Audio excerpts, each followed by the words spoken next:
Hello friends, मैं सुमित अग्रवाल। आज हम स्पेसिफिक रिलीफ एक्ट 1963 का नेक्स्ट लेक्चर रिकॉर्ड कर रहे हैं। इसमें हम आगे के 3 रिलीफ करेंगे, जिसमें हम आज rescission of the contracts, cancellation of instruments और डिक्लेरेशन को करेंगे। रेसिशन ऑफ द कॉन्ट्रैक्ट जो कि सेक्शन 26 से लेकर सेक्शन 30 तक दे रखा है। कैंसिलेशन ऑफ इंस्ट्रूमेंट्स जो कि सेक्शन 31 से लेकर 33 तक दे रखा है, और डिक्लेरेशन का रिलीफ जो सेक्शन 34 और सेक्शन 35 में दे रखा है स्पेसिफिक रिलीफ एक्ट के। तो सबसे पहले हम आते हैं सेक्शन 26 पर, जो कि बात करता है रेसिशन ऑफ कॉन्ट्रैक्ट पर। कॉन्ट्रैक्ट एक्ट में हम सभी ने पढ़ा है कि एक कॉन्ट्रैक्ट क्या होता है। Contract which is enforceable in the court of law, an agreement which is enforceable in the court of law, उसे हम कॉन्ट्रैक्ट कहते हैं। उसके बाद सेक्शन 10 में कुछ कंडीशंस बताई गई हैं कि अगर वो फुलफिल होंगी तो एग्रीमेंट कॉन्ट्रैक्ट माना जाएगा। तो अभी हम उसकी बात नहीं करते हैं, क्योंकि फिर हम कॉन्ट्रैक्ट एक्ट में चले जाएंगे। तो रेसिशन ऑफ कॉन्ट्रैक्ट का जो रिलीफ है, ये बताता है कि कोई भी व्यक्ति है, एनी पर्सन, चाहे वो प्लेंटिफ हो या डिफेंडेंट हो या इनके रिप्रेजेंटेटिव्स हो, जो कि इंटरेस्टेड हैं उस कॉन्ट्रैक्ट को खत्म करने में, उस कॉन्ट्रैक्ट को रिसेंड करने में, तो वो लोग कोर्ट को अप्रोच कर सकते हैं। तो वो कब इंटरेस्टेड होंगे और कब कोर्ट उनको ये रिलीफ देगा? ये रिलीफ डिस्क्रिशनरी रिलीफ है। तो कुछ सर्कमस्टांसेस दे रखे हैं सेक्शन 26 के अंदर। अगर वो कॉन्ट्रैक्ट वॉइडेबल हो या टर्मिनेबल हो at the option of the plaintiff, तो कोर्ट में अप्रोच किया जा सकता है। एक कॉन्ट्रैक्ट वॉइडेबल कब होता है? तो इसको हमने कॉन्ट्रैक्ट एक्ट के अंदर पढ़ा है कि जब जो कॉन्सेंट है वो विशिएटेड हो। कंसेंट कब विशिएटेड होती है? जब वो अफेक्टेड हो by coercion, undue influence, fraud, misrepresentation etcetera. तो जो कॉन्ट्रैक्ट होता है वो वॉइडेबल होता है। और because the defendant has exercised these elements upon the plaintiff to enter into the contract is voidable at the option of the plaintiff, and plaintiff may approach the court to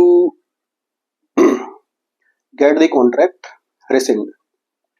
और terminable का क्या मतलब होता है यहाँ पर? Contract कब terminable होगा? अगर कॉन्ट्रैक्ट के अंदर कोई ऐसा क्लॉज है, कोई ऐसी टर्म्स एंड कंडीशन रखी गई है that upon happening of a event or upon non-happening of the event, when that event happens or not happens, the contract will be put to an end। कि अगर कोई event है वो अगर अकर हो जाता है या अकर नहीं होता है, और जैसा भी टर्म्स एंड कंडीशंस में लिखा हुआ है उसके, तो जो कॉन्ट्रैक्ट है उसको खत्म कर दिया जाएगा, तो वो टर्मिनेबल हो गया कॉन्ट्रैक्ट हमारा। तो अगर कॉन्ट्रैक्ट टर्मिनेबल हो या वॉइडेबल हो, तो उस कॉन्ट्रैक्ट को रिसेंड कराने के लिए हम कोर्ट में अप्रोच कर सकते हैं, रेसिशन का रिलीफ ले सकते हैं। उसके बाद दूसरी कंडीशन आती है जो लेटेंट अनलॉफुलनेस की बात करती है। अब एक अनलॉफुलनेस लेटेंट हो सकती है, एक अनलॉफुलनेस पेटेंट हो सकती है। सेक्शन 26 के अंदर लेटेंट अनलॉफुलनेस की बात की है। तो सबसे पहले हम देखते हैं कि अनलॉफुलनेस होती क्या है। अनलॉफुलनेस को भी सेक्शन 23 के अंदर बताया है कॉन्ट्रैक्ट एक्ट के। वही सर्कमस्टांसेस हैं कि when the contract is forbidden by law, when it is permitted, then it will defeat the provision of the law, when it is for the injury of the other party or the property, when it is immoral or against the public policy। तो अगर contract का consideration या object unlawful है, section 23 के provisions के अंतर्गत आता है, और it is not apparent from the contract itself, तो ये लेटेंट अनलॉफुलनेस हो गई। और अगर ये अपरेंट है भी, तो इसमें प्लेंटिफ की कोई गलती नहीं, उसे पता नहीं है। तो it is not apparent on the face of it, it is not apparent and there is a latent unlawfulness and the defendant is more to blame it, तो रेसिशन के लिए प्लेंटिफ अप्लाई कर सकता है। लेकिन अगर प्लेंटिफ को भी पता था कि ये जो कॉन्ट्रैक्ट हम करने जा रहे हैं ये अनलॉफुल है सेक्शन 23 के अंदर, और डिफेंडेंट को भी पता था, यानी कि पेटेंट एम्बिग्यूटी थी, पेटेंट अनलॉफुलनेस थी, तो यहाँ पर पैरी डिलिक्टो का कॉन्सेप्ट काम करता है, क्योंकि दोनों ही पार्टी गलती में है। तो इस सिचुएशन में रेसेशन का रिलीफ नहीं मिलेगा और कॉन्ट्रैक्ट को सेट असाइड नहीं किया जाएगा। तो पैरी डिलिक्टो के प्रिंसिपल्स के अंदर लॉ फेवर करता है उस पार्टी को जिस पार्टी की पोजीशन में प्रॉपर्टी है, और अब कॉन्ट्रैक्ट को आप रिसीव नहीं करा सकते। तो ये दो कंडीशन हैं, कॉन्ट्रैक्ट वाइडेबल या टर्मिनेबल होना चाहिए, या फिर कॉन्ट्रैक्ट के अंदर लेटेंट अनलॉफुलनेस होनी चाहिए for which the defendant is more to blame. तो कोर्ट अपनी डिस्क्रिशन के अकॉर्डिंग रिसेशन को अलाउ कर सकता है, रिसेशन का रिलीफ दे सकता है। फिर इसी सेक्शन के अंदर 3 कंडीशंस दी गई है जहां पर कोर्ट रिसेशन का रिलीफ नहीं देगा। ऑब्वियसली बात है, बहुत ही कॉमन सेंसिकल सा सेक्शन है। इसमें सबसे पहली कंडीशन है कि प्लेंटिफ ने अफर्म कर दिया और रेटिफाई कर दिया, वेदर एक्सप्रेसली और इम्प्लाइडली, यानी कि उसने कोई एक्सप्रेस्ड अफर्मेशन दे दी हो कि हाँ मैं एग्री करता हूँ इस कॉन्ट्रैक्ट के टर्म्स एंड कंडीशन से, और impliedly means by conduct he enjoyed, means he enjoyed the fruits of the contract. उसने अफर्म कर दिया है, रेटिफाई कर दिया है कॉन्ट्रैक्ट को, he acquires the terms of the contract, he ratified the terms of the contract. तो उसको रेटिफाई कर दिया है, तो अब रिसेशन का रिलीफ नहीं मिलेगा। दूसरा है interference by the third party.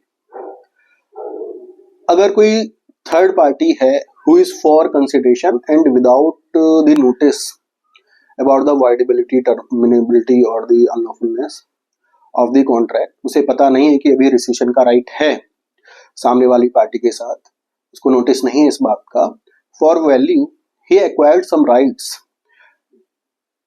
into the contract, तो अब कॉन्ट्रैक्ट को रिसेंड नहीं किया जा सकता है। तीसरा यहाँ पर है when the severance is not possible, means contract के किसी एक पार्ट को रिसेंड करने के लिए अप्लाई किया गया है कोर्ट में, और the part for which the rescission has been applied and the part which is not voidable और टर्मिनेबल, दोनों को सेवर नहीं किया जा सकता है, अलग नहीं किया जा सकता है, तो कोर्ट रिसेशन का रिलीफ नहीं देगा। उसके बाद नेक्स्ट आता है changes in the circumstances, restitution is not possible. Restitution is not possible means when owing to the change in the circumstances, जब कॉन्ट्रैक्ट हुआ और केस फाइल करने तक सर्कमस्टांसेस में कुछ चेंजेस आ गए, and for those changes the defendant is not responsible, और वो चेंजेस इस तरीके के हैं कि पार्टीज को उनकी ओरिजिनल पोजीशन में स्टेटस को एंटे, मींस पार्टीज को अपनी ओरिजिनल पोजीशन में जो कॉन्ट्रैक्ट करने से पहले पार्टीज स्टैंड करती थी जिस पोजीशन में, उस पोजीशन में पार्टीज को रिस्टोर नहीं किया जा सकता है, रेस्टिट्यूशन इज नॉट पॉसिबल। तो उस केस में भी कोर्ट रिसेशन का रिलीफ नहीं देगी। तो कोई भी पर्सन जो है रिसेशन के रिलीफ के लिए अप्लाई कर सकता है कोर्ट में, और वो प्लेंटिफ भी हो सकता है, डिफेंडेंट भी हो सकता है जिसके against specific performance of contract के लिए प्लेंटिफ ने कोर्ट में अप्लाई किया है। तो defendant can take the plea कि जो कॉन्ट्रैक्ट है वो उसके अगेंस्ट जो है वॉइडेबल है, वो उसके ऑप्शन, उसके पास इस ऑप्शन को एक्सरसाइज करने का राइट है कि वो उसकी वॉइडेबिलिटी के लिए अप्लाई कर सके कोर्ट में। तो सबसे पहले तो जो कॉन्ट्रैक्ट है वो वॉइडेबल होना चाहिए, टर्मिनेबल होना चाहिए, लेटेंट अनलॉफुलनेस होनी चाहिए उसमें, for which the defendant is more to blame. और कब नहीं मिलेगा? जब the interference of the third party हो, सेवरेंस इज नॉट पॉसिबल हो, रेस्टिट्यूशन इज नॉट पॉसिबल हो, और रेटिफिकेशन हो गई हो, उसकी अफर्मेशन हो गई हो, तो यह है रिसेशन का रिलीफ। उसके बाद सेक्शन 28 में आते हैं जो स्पेसिफिक परफॉर्मेंस ऑफ कॉन्ट्रैक्ट से जुड़ा हुआ है। सेक्शन 28 मेनली उन केसेस में एप्लीकेबल होता है जहां पर specific performance of contract immovable property से रिलेटेड है, उसकी सेल से रिलेटेड है, उसके लीज से रिलेटेड है। मान लीजिए यहाँ पर हम थोड़ा सा स्पेसिफिक परफॉर्मेंस ऑफ कॉन्ट्रैक्ट को समझते हैं कि एक कॉन्ट्रैक्ट है प्लेंटिफ और डिफेंडेंट के बीच में रिगार्डिंग द सेल और the lease of N immovable property, जिसको लेकर के डिफेंडेंट कॉन्ट्रैक्ट को परफॉर्म नहीं करना चाहता है। तो plaintiff went to the court for the performance of the contract and the court passed the decree in the favor of the plaintiff. अब जनरली एक रूल होता है कि जब कोर्ट डिक्री पास कर देती है तो कोर्ट का ज्यूरिसडिक्शन नहीं रह जाता उस केस के ऊपर और कोर्ट फंक्टस ऑफिशियो हो जाती है। तो अगर आपको डिक्री पास होने के बाद उस डिक्री को खत्म करवाना है या उसमें कुछ ऑल्ट्रेशन करवानी है तो जनरली हमको अपील फाइल करनी पड़ती है, क्योंकि कोर्ट का जुरिडिक्शन तो खत्म हो गया। लेकिन ये जो स्पेसिफिक परफॉर्मेंस की डिक्री है ये प्रिलिमिनरी डिक्री के नेचर में होती है। तो अभी स्पेसिफिक परफॉर्मेंस ऑफ कॉन्ट्रैक्ट की जो डिक्री पास हो गई है इसको एग्जीक्यूट किया जाएगा ऑर्डर 21 रूल 32 के अंदर। उसमें एग्जीक्यूशन के तरीके दे रखे हैं और ये जो डिक्री पास हुई है इसमें फॉलो किया जाएगा order 20 rule 12A code of civil procedure को।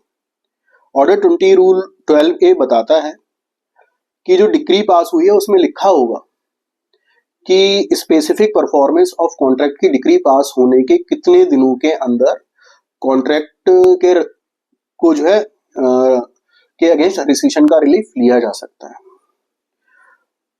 और जब हम स्पेसिफिक परफॉर्मेंस ऑफ कॉन्ट्रैक्ट की डिक्री के लिए कोर्ट में जाते हैं तो प्लेंटिफ को एक पॉइंट प्रूव करना पड़ता है, his readiness and willingness to perform the contract. तो अब स्पेसिफिक परफॉर्मेंस ऑफ कॉन्ट्रैक्ट की डिक्री पास हो गई है और उसकी एग्जीक्यूशन के तहत पोजीशन भी मिल गई है उसको, और एक सर्टेन टाइम पीरियड के अंदर जो प्लेंटिफ है उसको पेमेंट करनी है प्रॉपर्टी की जो उसने खरीदी है या लीज रेंटल्स की डिपॉजिट करनी है जो अगर उसने लीज पर ली है। और डिक्री के अंदर टाइम पीरियड दे रखा होता है कि आपको इतने टाइम पीरियड के अंदर अपना पार्ट परफॉर्म करना है and the plaintiff is unable to do that. तो उस सिचुएशन में क्या होगा, जो डिफेंडेंट है वो कोर्ट में एप्लीकेशन दे सकता है कि इस कॉन्ट्रैक्ट को रिसाइन किया जाए। ये जो प्रोविजन है for preventing the multiplicity of the proceedings है, यहाँ पर जो परचेजर है, जो वेंडर है, जो लेसर है या जो लेसी है वो एक सेपरेट सूट फाइल नहीं कर सकता रिसीशन के रिलीफ के लिए। तो जो वेंडर है इस केस में एक एप्लीकेशन फाइल करेगा कि इन्होंने पेमेंट नहीं की है इसलिए कॉन्ट्रैक्ट को खत्म किया जाए, या प्लेंटिफ भी कोर्ट में एप्लीकेशन दे सकता है सेक्शन 28 के तहत read with section 148 code of civil procedure. यहाँ पर वो एप्लीकेशन देगा कोर्ट में कि उससे थोड़ा और टाइम चाहिए पेमेंट डिपॉजिट करने के लिए, जो कि कोर्ट जनरली टाइम दे देता है। अगर मान लीजिए उस एक्सटेंडेड टाइम पीरियड में भी प्लेंटिफ ने अपनी ऑब्लिगेशन फुलफिल नहीं की तो कॉन्ट्रैक्ट को रिसेंड कर दिया जाएगा। और कॉन्ट्रैक्ट रिसेंड होते ही क्या सर्कमस्टांसेस पैदा होंगे, तो सबसे पहले अगर पोजीशन दे दी गई थी प्लेंटिफ को in the performance of the in the execution of the decree of the specific performance of the contract, position transfer हो गई थी तो जो प्लेंटिफ है he has to restore the possession back to the defendant। Number एक, position दे दी। अब कितने समय तक पोजीशन रही थी प्लेंटिफ के ऊपर, from that point till the point he has restored the position, उतने टाइम पीरियड में जो भी रेंट्स एंड प्रॉफिट्स थे वो भी रिटर्न करने पड़ेंगे डिफेंडेंट को। और तीसरा सबसे इंपॉर्टेंट पॉइंट, अगर कोई अर्नेस्ट मनी दी थी प्लेंटिफ ने, जो कि जनरली एडवांस पेमेंट दी जाती है जब हम प्रॉपर्टी खरीदते हैं, या लीज पर लेते समय कुछ डिपॉजिट जमा किया था, तो as per the principle of equity जो डिफेंडेंट है उसे प्लेंटिफ को रिटर्न करना पड़ेगा। और अगर in the period of the decree of the specific performance of the contract जो प्लेंटिफ है वो पेमेंट जमा करा देता है कोर्ट में, तो he is entitled for some ancillary reliefs. वो एंसिलरी रिलीव्स क्या हो सकते हैं, जैसे execution of the conveyance deed, अगर वो सेल की ट्रांजैक्शन थी, या execution of the lease deed, properly उसको एग्जीक्यूट किया जाए और रजिस्टर कराया जाए, मैंने पेमेंट दे दी। और for the position of the property, अगर पोजीशन नहीं मिली है तो उसको पोजीशन दिया जाए, या partition and the separate position का रिलीफ है बनता है तो वो दिया जाए। तो दिस इज द प्रोसेस। ये रेसिशन का जो सूट है ये सेपरेटली फॉल नहीं करता है, इसके लिए सेपरेट सूट फाइल नहीं किया जा सकता है, और जो भी कॉस्ट होंगी इस कोर्ट की, इस केस की, वो court as per his discretion award कर सकता है पार्टीज को। उसके बाद नेक्स्ट सेक्शन आता है सेक्शन 29। सेक्शन 29 को हमें ऑर्डर 7 रूल 7 के साथ पढ़ना चाहिए कोड ऑफ सिविल प्रोसीजर के, जो कि ऑल्टरनेट रिलीफ्स की बात करता है। स्पेसिफिक परफॉर्मेंस ऑफ कॉन्ट्रैक्ट और रेसिशन, ये दोनों ऑल्टरनेट रिलीफ हैं आपस में। अगर किसी कॉन्ट्रैक्ट की स्पेसिफिक परफॉर्मेंस इन्फोर्स नहीं की जा सकती तो डिफेंडेंट ऑल्टरनेट में रेसिशन का रिलीफ मांग सकता है। तो सेक्शन 29 कहता है if the specific performance of the contract is not possible then in alternate the plaintiff can ask for the relief of the rescission and ask the contract में be delivered up and cancelled. मतलब कि contract को resend कर दिया जाए और cancel कर दिया जाए, ये ऑल्टरनेट रिलीफ है, वो मांग सकता है। Section 30 is again based on the principle of equity, on the principle of unjust enrichment, कि जिस पार्टी ने रेसिशन का रिलीफ मांगा है और उसको वो रिलीफ ग्रांट हो गया है और उस पार्टी ने उस कॉन्ट्रैक्ट के तहत कुछ बेनिफिट्स ऑब्टेन किए थे, तो वो उसको रिस्टोर करने पड़ेंगे और उसे to do the complete justice compensation देना पड़ेगा अगर कोर्ट ऐसा ऑर्डर करती है तो ये रेसिशन का रिलीफ है। इसके बाद नेक्स्ट आता है कैंसिलेशन ऑफ इंस्ट्रूमेंट्स। इंस्ट्रूमेंट्स क्या हो सकते हैं? इंस्ट्रूमेंट्स कोई भी एक ऐसा रिटन डॉक्यूमेंट हो सकता है जिसके थ्रू किसी पार्टी के फेवर में, किसी पार्टी के अगेंस्ट में राइट्स एंड ऑब्लिगेशंस क्रिएट होती है, but it is not a contract. It includes the contract but it is not the contract only. जैसे विल हो गया, विल क्या है? विल एक इंस्ट्रूमेंट है, इसमें एक पार्टी के फेवर में राइट्स क्रिएट हो रहा है, but it is not a contract. तो cancellation of instruments, if any person against whom the contract is void and voidable। Rescission के केस में कंडीशन थी voidable and terminable, यहां पर कंडीशन है void and voidable। तो कॉन्ट्रैक्ट void कब होता है? कॉन्ट्रैक्ट void तब होता है अगर आपने किसी माइनर के साथ कर लिया। voidable कब होता है कॉन्ट्रैक्ट? voidable तब होता है कि अगर उसकी जो कंसेंट है वो फ्री ना हो, विशिएटेड हो by the coercion, undue influence, fraud etcetera. तो सेक्शन 11 में बताया गया है कि कौन से लोग कॉम्पिटेंट नहीं होते हैं कॉन्ट्रैक्ट करने के लिए। जो डिस्क्वालिफाइड पर्सन है, आपने उनके साथ कॉन्ट्रैक्ट कर लिया है तो वो कॉन्ट्रैक्ट वॉइड होगा। तो if any person against whom the instrument is void or voidable and he has a serious apprehension that if it is left outstanding then it may cause a serious injury to him। उसको एक serious apprehension है कि अगर इस contract को ऐसे ही खुला छोड़ दिया जाता है, इसको खत्म नहीं किया जाता है, तो इसको फ्यूचर में बहुत नुकसान हो सकता है। It is not a mere doubt, he has a apprehension and a strong apprehension। इसको लेकर के रीजंस हैं उसके पास जो उसे कोर्ट में प्रूव करने पड़ेंगे, और कोर्ट में adjust it as cancelled and delivered it to the party. तो उस कॉन्ट्रैक्ट को कैंसिल कर दिया जाएगा, उस इंस्ट्रूमेंट को कैंसिल कर दिया जाएगा। अगर वो एक रजिस्टर्ड डॉक्यूमेंट था तो जो भी रजिस्ट्रेशन ऑफिसर है उसके पास डिक्री की कॉपी जाएगी और रजिस्टर्ड डॉक्यूमेंट के ऊपर उस डिक्री के डॉक्यूमेंट को लगाकर वो लिख देगा that it is a cancelled document. It is as simple as that. तो कैंसिलेशन ऑफ इंस्ट्रूमेंट के बारे में बताता है सेक्शन 31। सेक्शन 31 की स्टार्टिंग है एनी पर्सन। तो एनी पर्सन कोई भी हो सकता है, इसमें जो पार्टीज हैं टू द इंस्ट्रूमेंट वो भी हो सकती हैं, उसके लीगल रिप्रेजेंटेटिव्स भी हो सकते हैं who are claiming the title through him. लेकिन इसके अंदर स्ट्रेंजर नहीं आता है, यानी कि जो स्ट्रेंजर है वो कैंसिलेशन ऑफ इंस्ट्रूमेंट के लिए अप्रोच नहीं कर सकता। बट अगर स्ट्रेंजर के राइट्स इंपैक्ट हो रहे हैं तो उसको डिक्लेरेशन के सूट के लिए जाना पड़ेगा and he may declare it wide against him only. पूरे इंस्ट्रूमेंट को कैंसिल नहीं करा सकता है। सॉरी। उसके बाद नेक्स्ट रिलीफ आता है सेक्शन 32 का।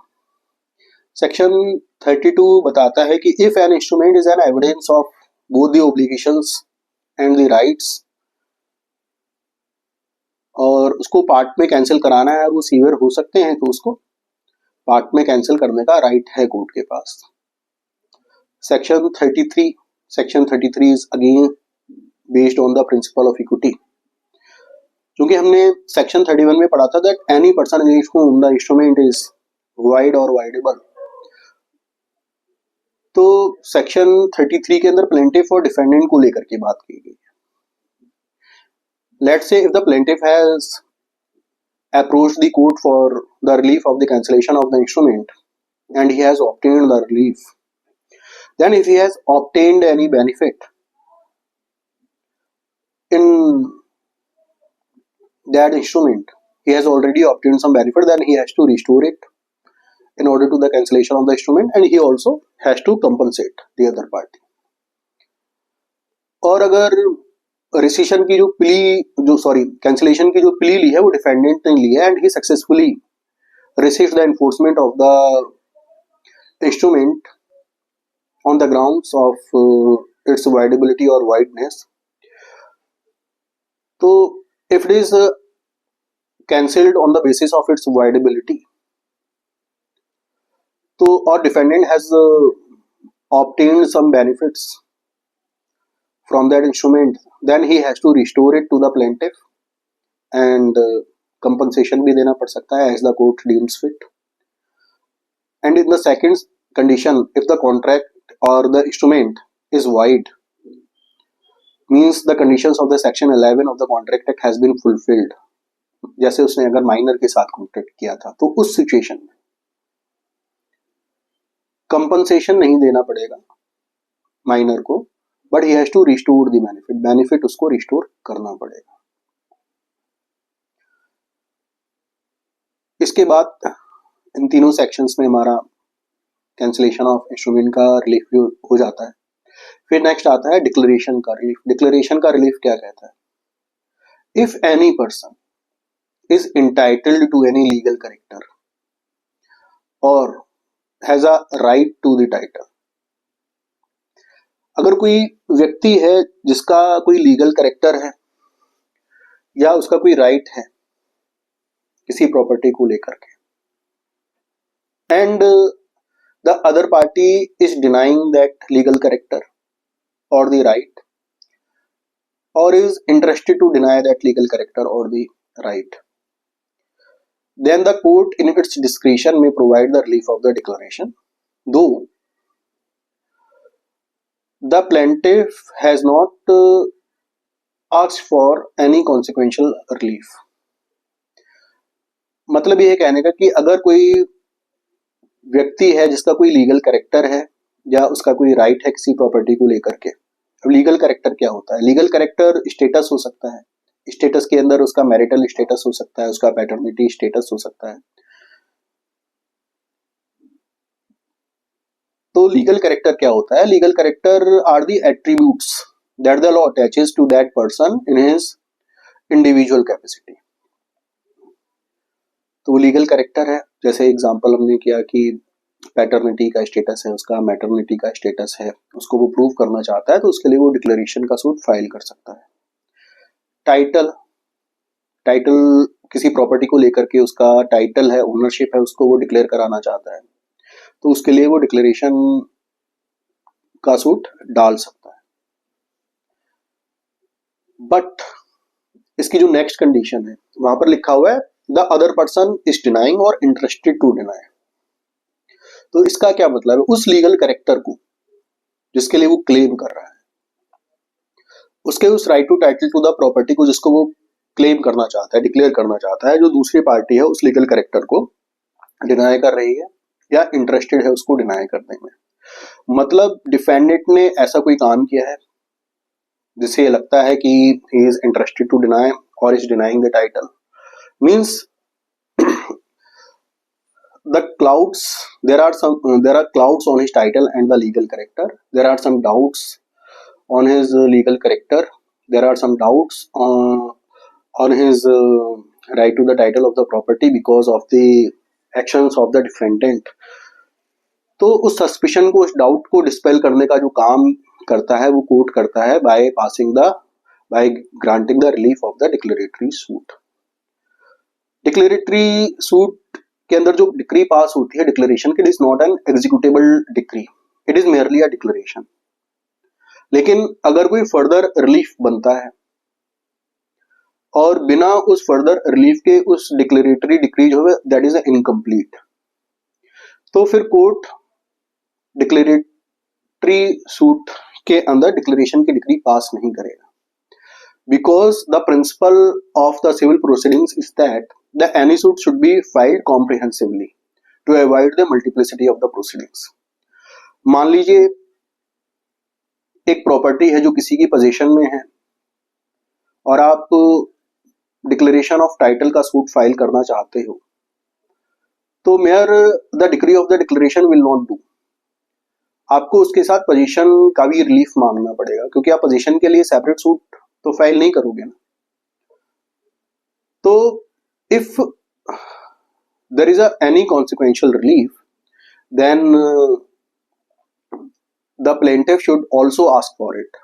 How do we know that it is a consequential relief?